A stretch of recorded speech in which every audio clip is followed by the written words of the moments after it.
Dear students, good morning all again. Welcome to the consumer behavior class. Thank you very much. So please stop writing posts about the WhatsApp group. Okay, we started our class. So uh, again, welcome all to the class. Actually, this is the second class, but this is the first class that we are doing in detail. So, as you will remember, we discussed the syllabus and the content of the class last week. We reviewed it, what we are going to see in the consumer behavior class in this course. And also, as you will remember, we discussed the grading system. So today, actually, we are starting to go on with the details of the class. So this is the first class that we are going to do the details. So first of all, in this class today, we will have a brief introduction to consumer behavior. We will try to understand what we mean by consumer behavior and what is consumer behavior process, who is the consumer, etc., etc. So this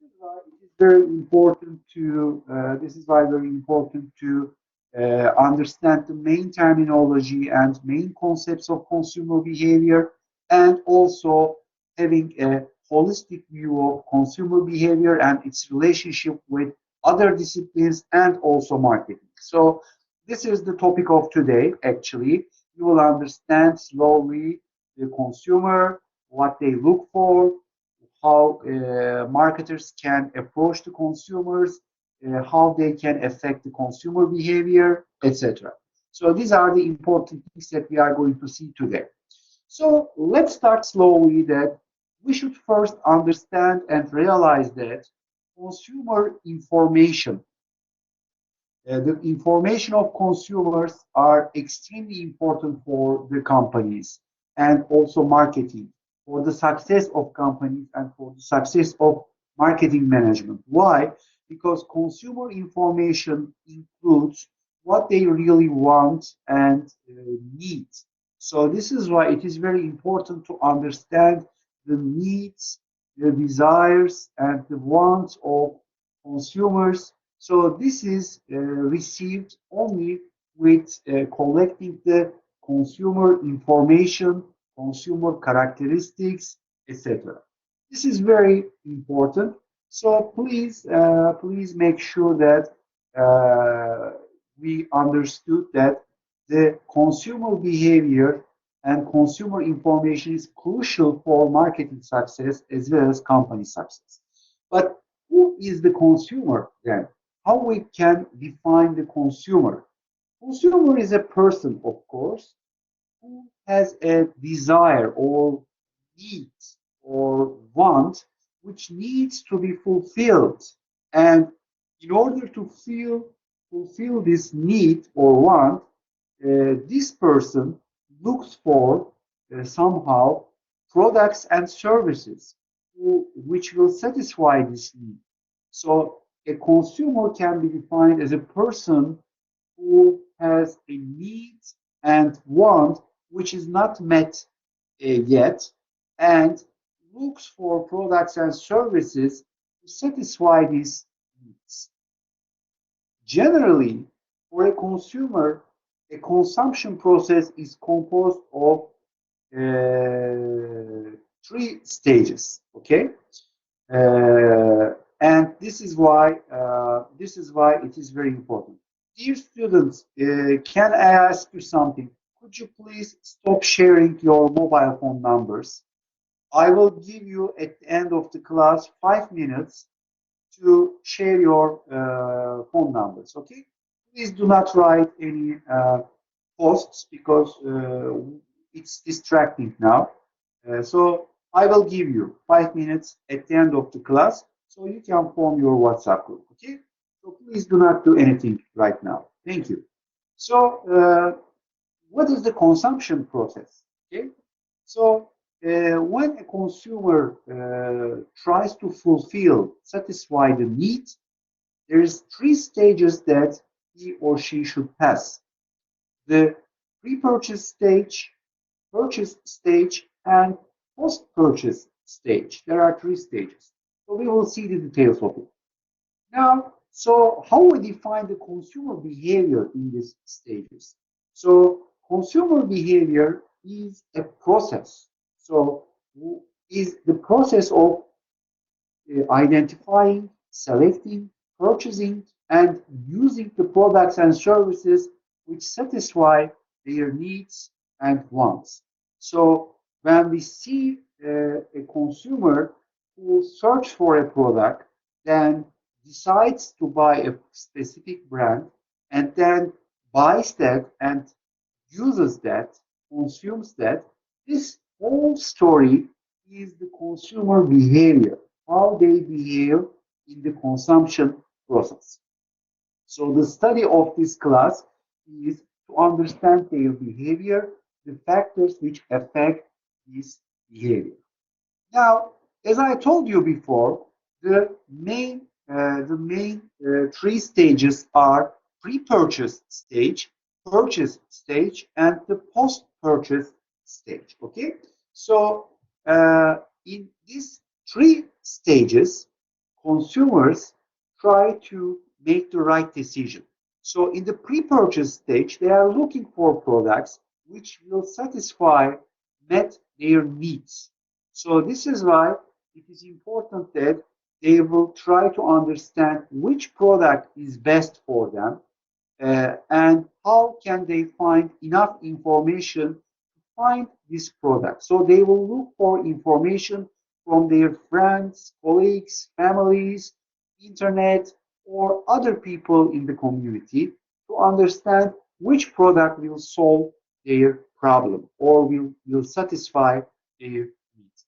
And on the other hand, the company, the marketer's perspective in the pre-purchase issue, they will think about how we can convince the customer, how we can, which attributes of the product or which features of the product are important for the customer to satisfy this need. So they will try to find out, they will make a research, they will try to find out the most effective features of the product to convince the customer when the customer looks for these features. This is why it is important to understand the decision criteria of the customer in terms of product features, characteristics, etc. So this is the consumer perspective and marketer's perspective in the pre-purchase stage. What the consumer wants to know and what marketers look for. When we come to purchase stage, of course, customers then decide on one type of, decide on one type of product. They decide to buy the product and they go to the store or to the web and they try to buy this product. So they get an experience of buying a product. Okay? So after the purchasing process or during the purchasing process, they will ask themselves, was it a satisfactory experience for me? It was a good experience for me to buy this product from this company. So if they are, for example, in the store, that was the purchase experience satisfactory in that store?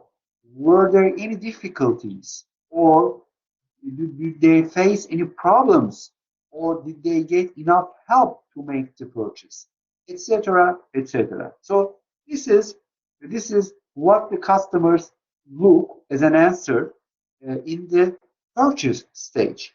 An excellent purchasing process experience.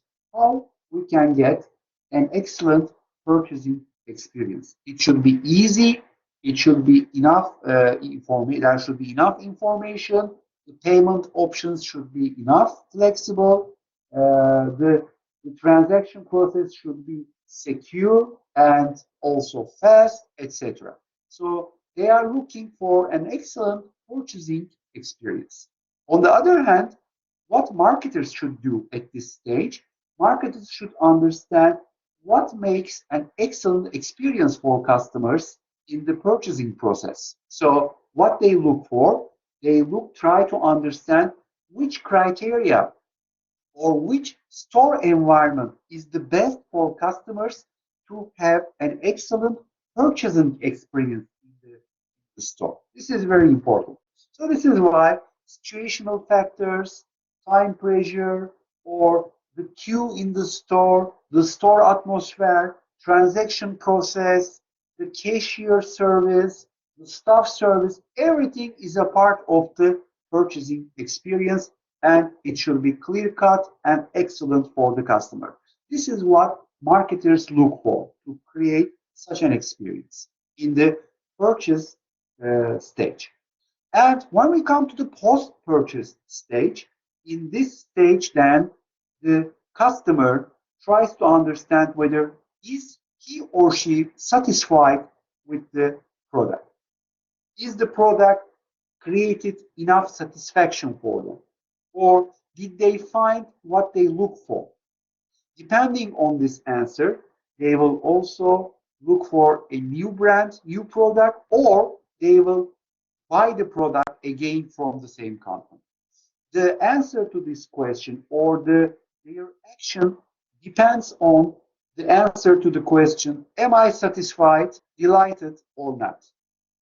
And for the marketers, of course, what is the key information here and the question they should ask? Which key factors are important to create such satisfaction and delight on the consumer side?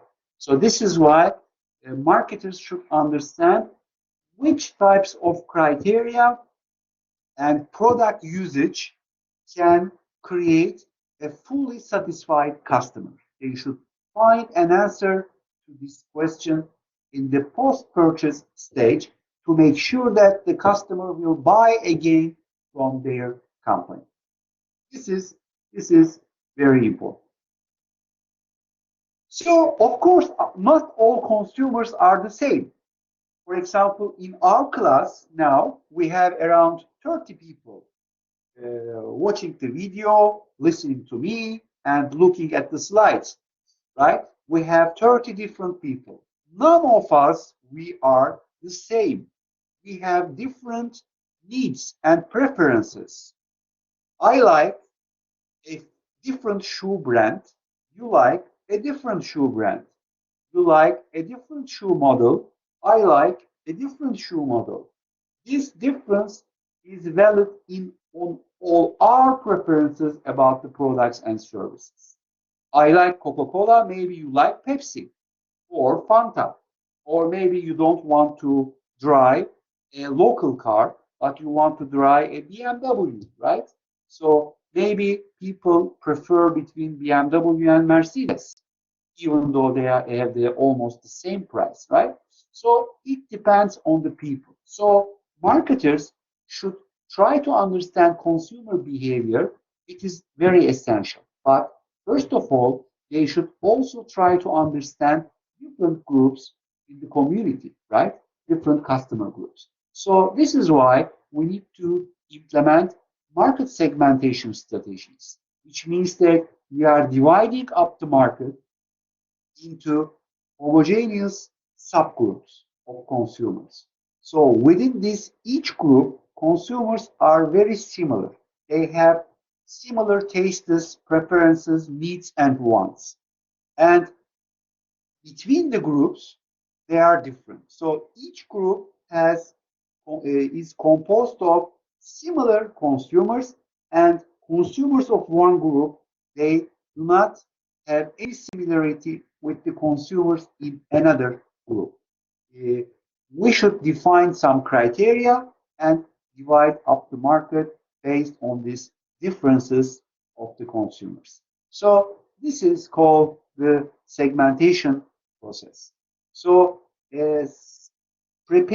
developing a product and offering to everybody, which will be valid for all types of needs, is not possible today. So mass marketing culture or mass marketing approach is not valid today, especially in consumer markets, especially in retail. So this is why we should really understand different needs and wants on the consumer side. So which criteria can be used in segmentation process?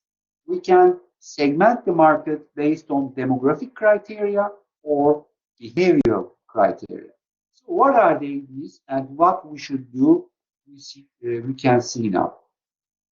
So when we talk about the demographic criteria, we can divide up the consumer market based on many different sub-criteria, sub-demographic criteria. For example, age, right? We can divide the market as young, middle age, and old people. Even we have some cohorts, which means groups, which have based on generations, right? Generation X, Generation Y, and your generation, Generation Z, for example, right? So age is a good criteria to understand different product needs. A children needs a toy, but an adult and old people, they have different needs. The second type of criteria is the gender. Males and females, we may have different tastes, needs, and preferences. We can differentiate even in the color selections, right? In the dimension selections, in the product type selections, or we may have really specific products which are made for specific genders. Some products are used only by female consumers. Right? And the life stage is the third criteria that we need to have. This is life stage, right? So how we define the segments in the life stage. Childhood is a life stage. Being a student is a life stage. Being a single person is a life stage. Being a married person is a life stage. Being married with children is another life stage. Why? Because when you have in one life stage and you jump to another or you pass to another life stage, your preferences, your needs are changing. Let me give you an example. When you are single and when you go to the supermarket, your basket will be composed of some products. These products are not the same when you get married. So when your life stage changes, your product mix in your supermarket basket is also changing. So your needs are changing. So marketers should segment the market based on the life stage, maybe, especially consumer packaged good product manufacturers or supermarkets to understand different needs of the specific persons. So an information which you give to the company as married or single means a lot for marketers. This is very important. So we can divide up the market based on the social class and income.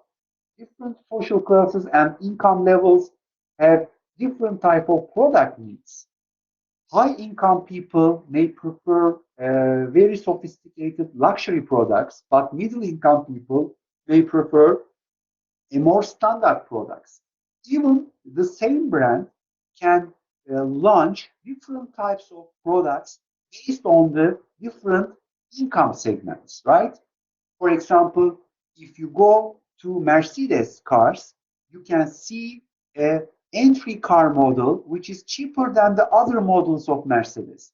This is done for income level differences, right? So this is very important criteria. Family structure, large family, nucleus family, large family, or middle-sized family. If you are operating your company in a market with large families, like Mexico or let's take Turkey or other countries like having large family structures, then maybe your product portions, your packages, your volumes of products may be larger than small family communities.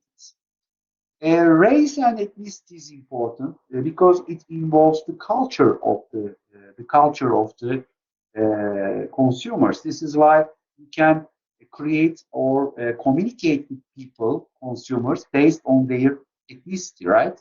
In their own language, or you can prepare the products that different ethnic groups will like. Geography, urban places, cities, or rural places, right? They are differentiated in terms of climate, logistics, and distribution network. And people, consumers are here may have different tastes or seasonal effects in their consumption. So you have to understand these differences also. And finally, lifestyles. I like sports. So I like sports and doing outdoor. I want to run, right?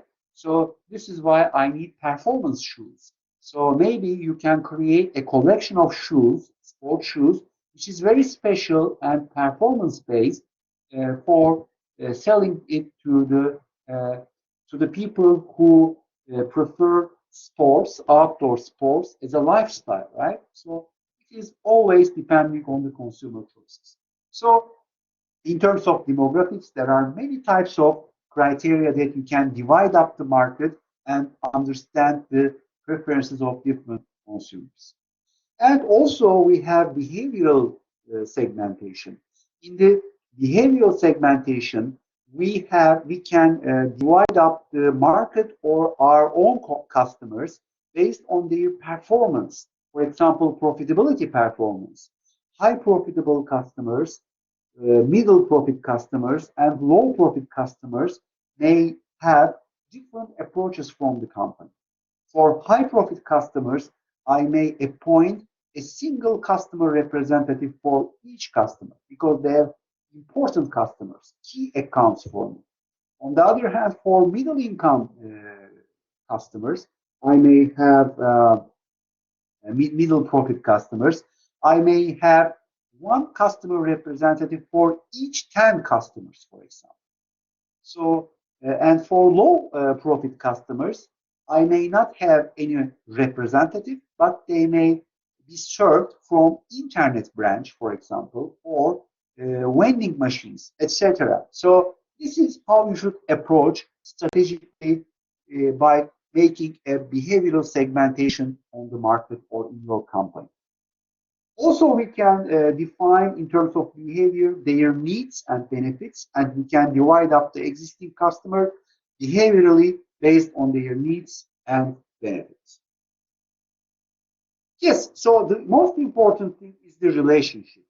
To understand the consumer behavior, our ultimate objective is to create long-term and profitable relationships with customers. This is what we are looking for as marketers. This is why it is very extremely important. It's very and extremely important to understand how we can make a long-term and profitable relationship with customers. The key to this is to understand the consumer behavior, consumer needs and preferences. In order to understand the consumer needs and preferences, I need information. In order to get the information, I need data, consumer, customer data.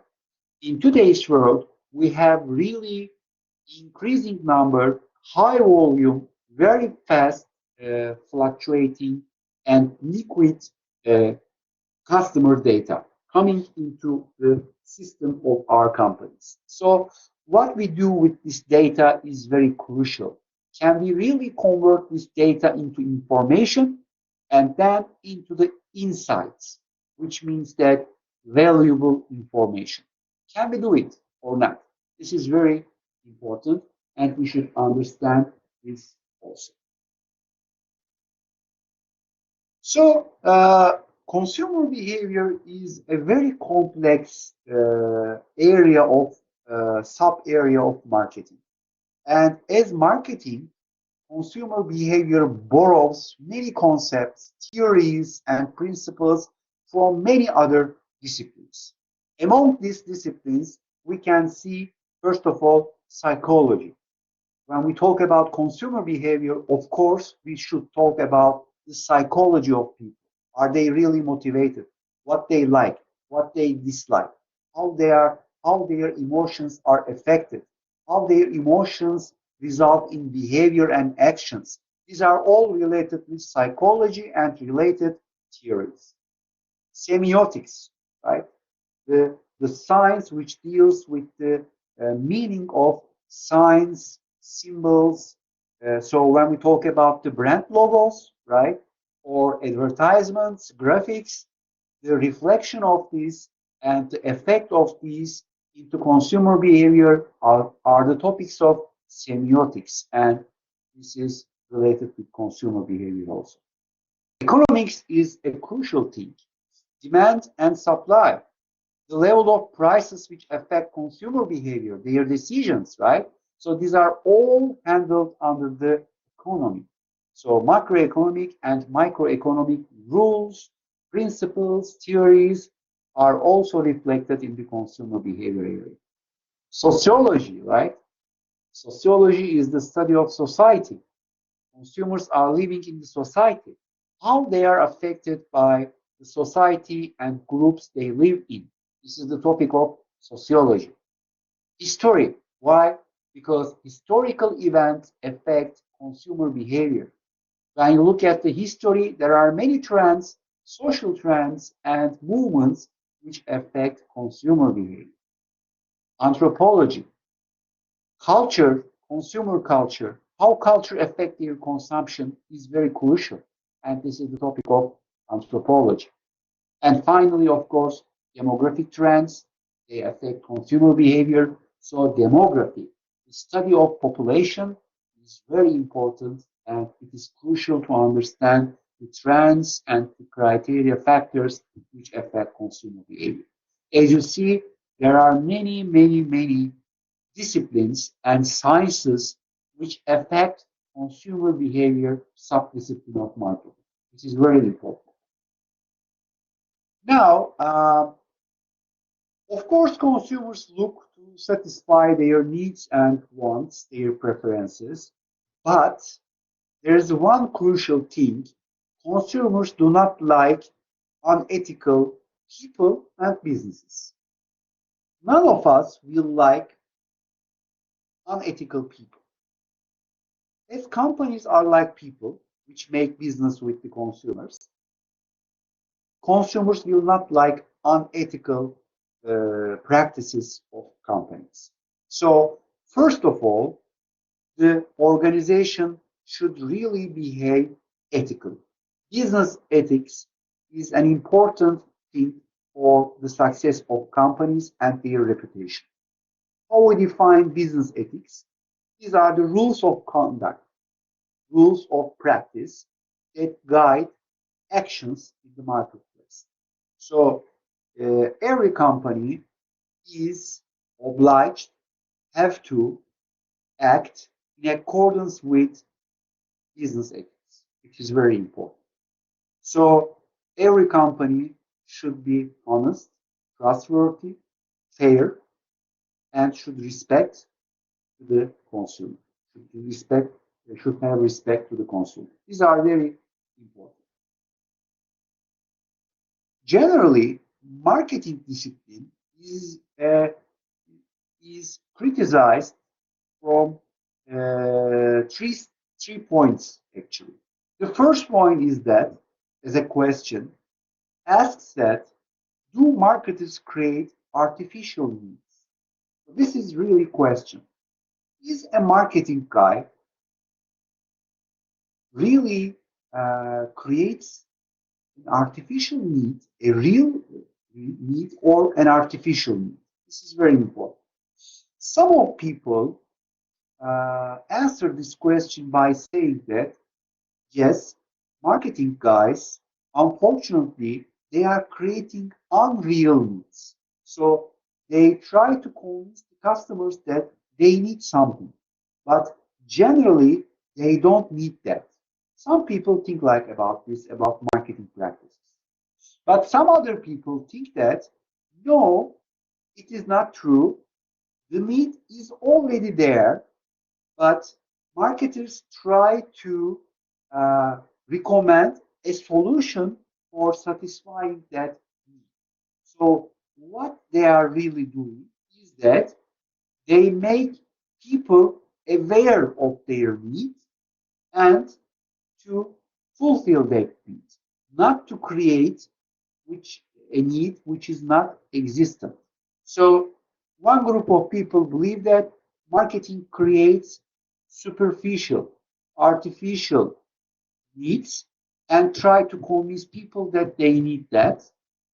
And other people of group, they are defending marketing and they are saying that no, there's no any artificial need. Marketing really addresses a real need and tries to find a solution for that need. This is what they do. Two sides of the two opposite sides of people and their opinions about the real intent of marketing. So this is an exaggeration. This is what some people think about marketing. Marketing tries to create a need which there is no such a need actually. It's an artificial need. And try to convince people with advertisements that they need something. So this picture is an exaggerated version of this opinion, right? Marketers can go too much far to try to convince ladies that they need to make a shave every day, to sell them razors. This is what marketers try to do according to some people. Now, the second question, critics point against again marketing. Is marketing necessary? Some people think that there are products, these are the solutions. We don't need the marketers because the products are there, so the customers may go and select on their own and buy their product. Why we need marketing? So, but the supporters of marketing always tell this. Marketing tries to communicate with people to show them the best solution for their needs. So with these advertisements or marketing communication works, people understand which solution is best for them and they are saving time to look for every solution in the market. So in a nutshell, marketing creates some cost saving and time saving for consumers by communicating the benefits of the products to them and facilitating their job for searching the right solution for their problem or need. So this is the answer of marketers to this question. Is marketing necessary?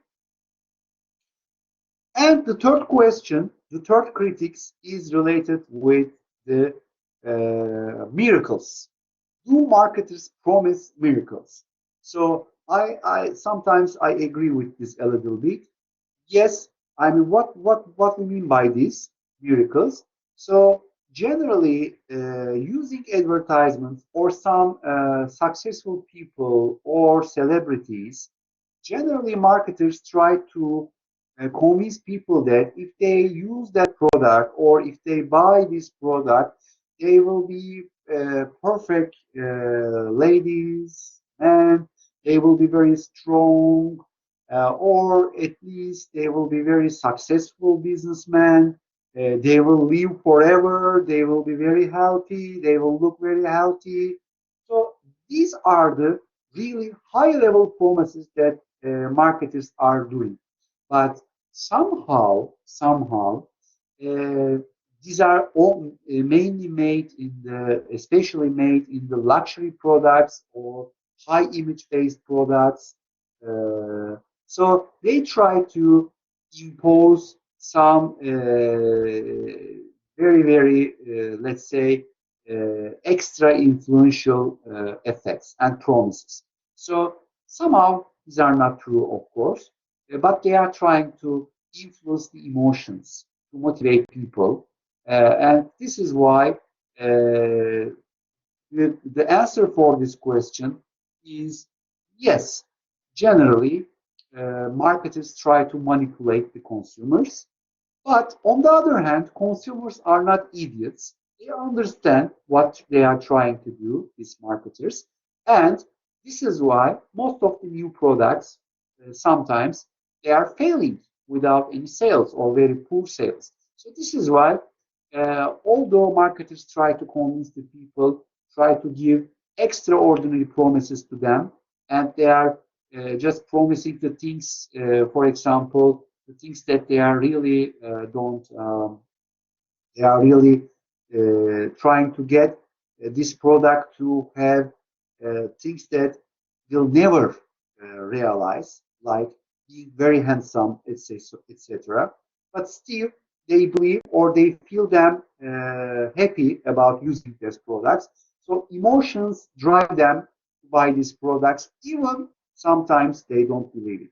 So this is the game of the marketers. So yes, sometimes marketers really try to make promises like a miracles, but some people really buy these products because of that.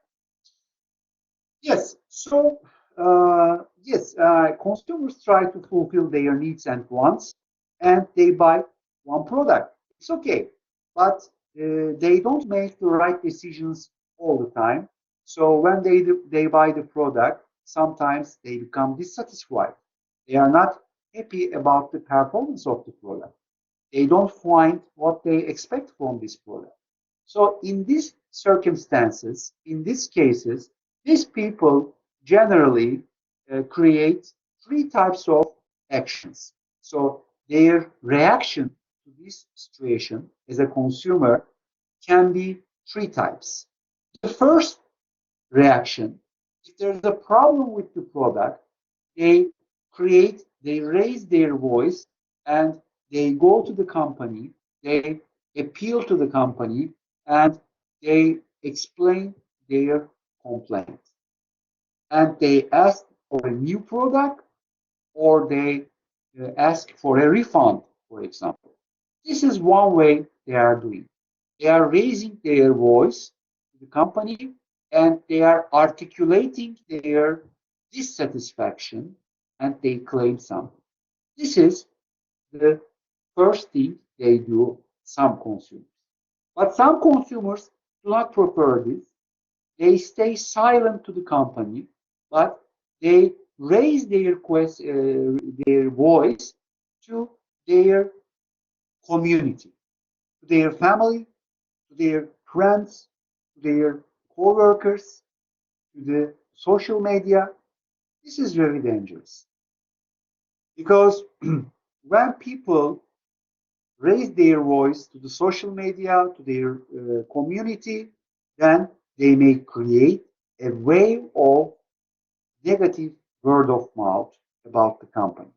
This is why when the customer doesn't raise its voice to the company, but instead raises the voice privately to the community, then this is a very critical and risky thing for the customers, for the company.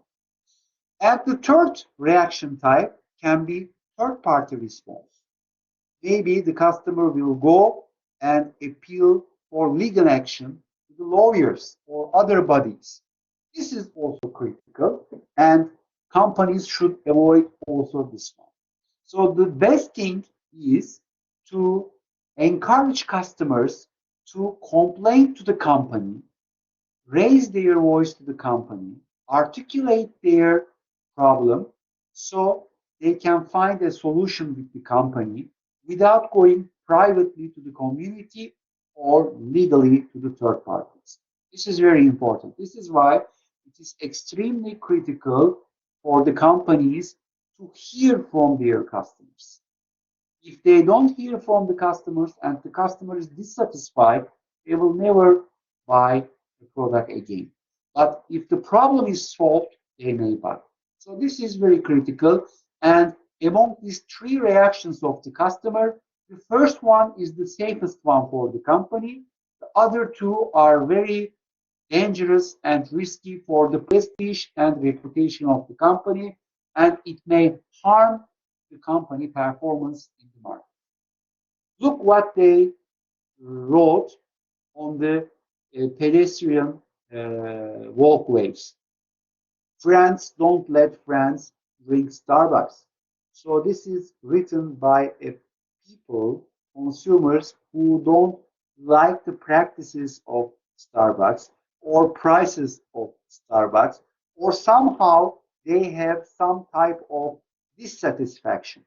This type of things they have, they can reflect dissatisfaction to the community. And this may create a wave of negative word of mouth and may harm the brand and the company performance of course.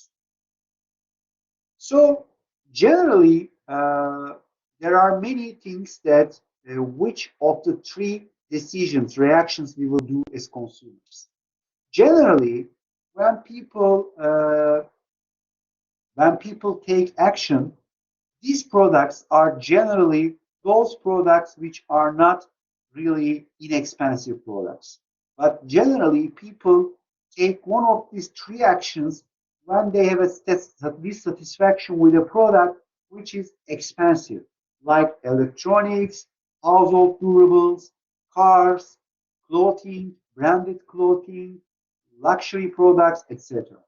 When they have a dissatisfaction about these products, expensive, high involvement products, then people try to follow one of these three routes to raise their voice of the complaint. Generally, when people raise their voice, complain to the company, even this complaint is not solved, they still have the chance to stay with the company. But those customers who who didn't raise their complaint to the company, they never stay with the company.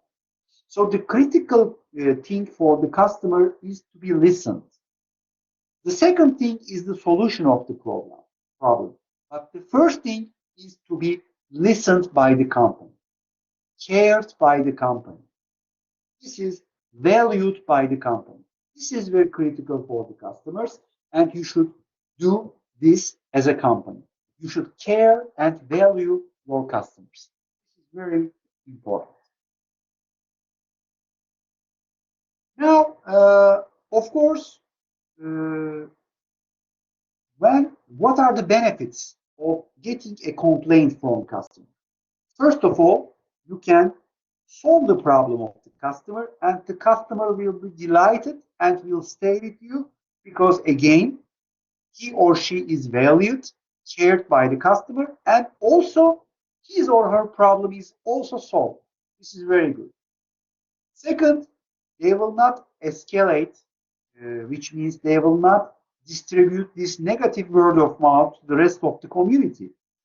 You will prevent it by taking care of them, right? So you will prevent a possible reputation risk in the community. And of course, you will get valuable information, insight about what is going wrong with your products. This is a very important gift for you. So I always say, every customer complaint is a gift. Okay? So this is why you have to be sure that you listen to the customer and the customers are really feel that somebody is taking care of them. This is very important. So this is about the complaints issue and the possible routes that the customers may take. Now, another issue is that consumers like many companies, but they like more one type of company, the company which contributes to the society which operates in, which means that companies who give something from the community and give back something to the community, contribute to the community, are much more liked by the consumers. They become more sympathetic to the community because they contribute to the society, they are working and they are getting income. This is why corporate social responsibility works and projects are very important for the consumers and the companies. So corporate social responsibility projects which are successful and effective, they positively affect consumer behavior and consumers react more favorably to the products and brands of these companies. For example, one application of this type of corporate social responsibility in marketing area is cause marketing or cause related marketing. So this is a type of strategy which links, connects a brand with a social cause and social benefits. So every sales you made on a product devote some proportion of that sales or income to a social cause, to fix some social problems or to help some people in the society. This creates a social equity to the brand and creates positive image of the brand in the society. For example, here we say two examples of it. For example, Pampers is diapers, is selling diapers for babies, and these diapers, when you buy these diapers, one vaccine is made to the babies. So vaccination is important for babies. So by buying this product, you are providing one dose of vaccine to the needed babies. And similarly, KFC, when buy one KFC bucket, they are devoting like 50 cents to the breast cancer fight. And this is very also important contribution to the health of the society. So this type of social cause related marketing practices contribute to the success of the brand and create sympathy inside the society. And of course, we need also protect consumers, and we take care of consumers in three main areas. What are they? Data privacy and identity of consumers are very important. Market access is very important, and sustainability and environmental stewardship is also important. Let's look at what are they. First of all, data privacy is very important. In terms of data privacy, of course, we are collecting this information about the consumers to understand their needs and wants very well. But however, it is very crucial that we should be knowing our line. What is our line? Our line is the place that we should stop, and we should not, let's say, breach the privacy of the customer.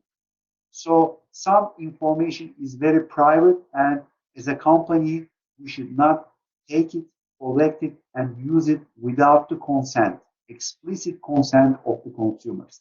This is extremely important. So this is why there are data privacy rules, etc., regulation, and all the companies should obey these rules. And of course, cybersecurity, especially, is a very important issue for the companies. They should protect the identity and private data of the consumers by taking measures in cybersecurity area. So identity theft and phishing botnets are critical, and regulations and also technical security infrastructure should be in place to protect the information of consumers. These are the trendy issues which are really a topic of subject of many discussions nowadays, because of the internet, social media, and very fast, high volume data gathering of companies.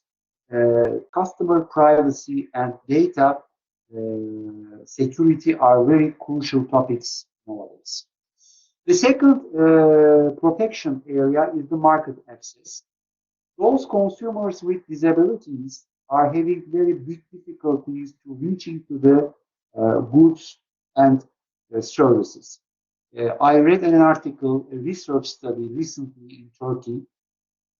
Those people with disabilities were having very big difficulties in shopping in the supermarkets because supermarket areas are not designed for disabled people. And these people cannot make their purchases seamlessly or let's say without any difficulties due to the problems in the design of the supermarkets. The second one is food deserts. In some countries and in some regions, even people cannot reach to the stores very well because there is too much distance for this supermarket, etc. So this is why it is very difficult also. And finally, of course, literacy. People should have enough literacy to read the instructions, etc., to reach the products. And the third important protection area of the society and consumers is the sustainability. First of all, when we design the business model of our companies, we should take into consideration three important results of this business model: financial results, social results, and environmental results. So our business model should be supported by three important strategies, which create positive results in the financial side, social side, and environmental side. So our strategies should serve our financial purpose, social purpose, and environmental purpose. What is financial purpose? Of course, the value that we are creating to stakeholders. So it is the profit, income, etc. This is the ultimate objective of the company, create some value for the stakeholders. The second is the social purpose. So our business model and implementation strategies should serve to the social society and to our social purpose. So in order to do this, we need to contribute to the society with our operations. And finally, the environmental purpose, our strategies should support minimum damage to the environment and even contribute to the environment. This is the three important impact and triple bottom line orientation of the business model that the companies should implement. Of course, from the environmental perspective, we should contribute to the sustainability issue, sustainability of the resources and economic system. So we should develop an economic system which is really supporting the continuation and sustainability of the resources of the world, which will not be enough only for us, but for the next generations. So we need to create such a business model or economic model in the world which will support the support the usage and consumption of resources, which will provide enough sufficient resources in the future also for the next generations. So this is why we need to take care of this sustainability issue also. In order to do this, of course, a reflection of this sustainability issue and environmental sensibility is the application of green marketing. Green marketing is a strategy which involves the development of products which are environmental friendly and linking these products and communicating these products, this feature of these products to the consumers. So green marketing is the practice of developing such environmental friendly products and communicating this feature of these products to the consumers. Of course, there are some suspicions about this type of practices from the consumer side. As always, they don't believe sometimes that these products are really, let's say, green marketing products, or sometimes the costs of these products are very high. This is why people do not believe these products, do not have the enough chance to buy these products because of the high price, or generally, this is the worst thing. Companies sometimes, some companies try to cheat customers. So they announce these products as green products, green marketing products, but generally they are not. And this is called greenwashing. So they are making false claims about the true nature of the products. So this is the sustainability issue, and the answer of marketing to the sustainability is green marketing practices.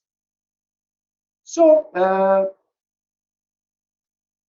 when we will look at the consumer behavior and the factors which affect their decision making, you will see some internal influencers of consumer behavior and external influencers of consumer behavior. As you will see here, internal influencers of consumer behavior are their perception, learning and memory, motivation and effect, and their personality, lifestyle, and these are the factors which come from the inside of the customer, and they affect their decision making, their preferences. But on the other hand, there are also some outside factors which are groups that they live in, social media, their income level, the social class that they are belonging to, their culture and subcultures. These are the external influences of their decision making and their behavior.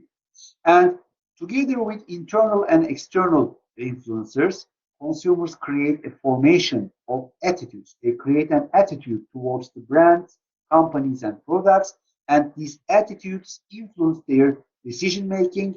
And after they make a decision making, they purchase the product and use the product, and their overall experience with that company and the products lead to their repurchase decision or purchase another brand decision. Yes, dear students, today we have looked at a brief introduction to the consumer behavior, and we see the main concepts, terminology, and we try to understand the world of consumer behavior in a nutshell with a systematic way. Now, today we concluded this section. You can now change your mobile phones and create your WhatsApp group. I will give you 5 minutes to conclude the class, so you can do it. Do you have any questions about the class, today's class?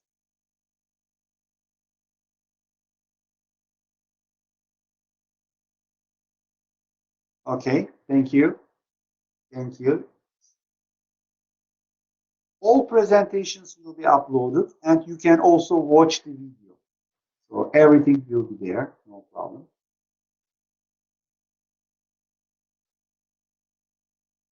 Thank you, dears. I also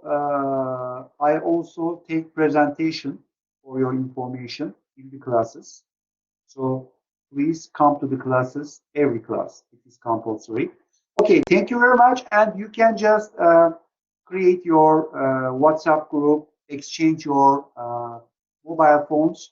I will stop recording and you can do it. Stay in the class and you can do it.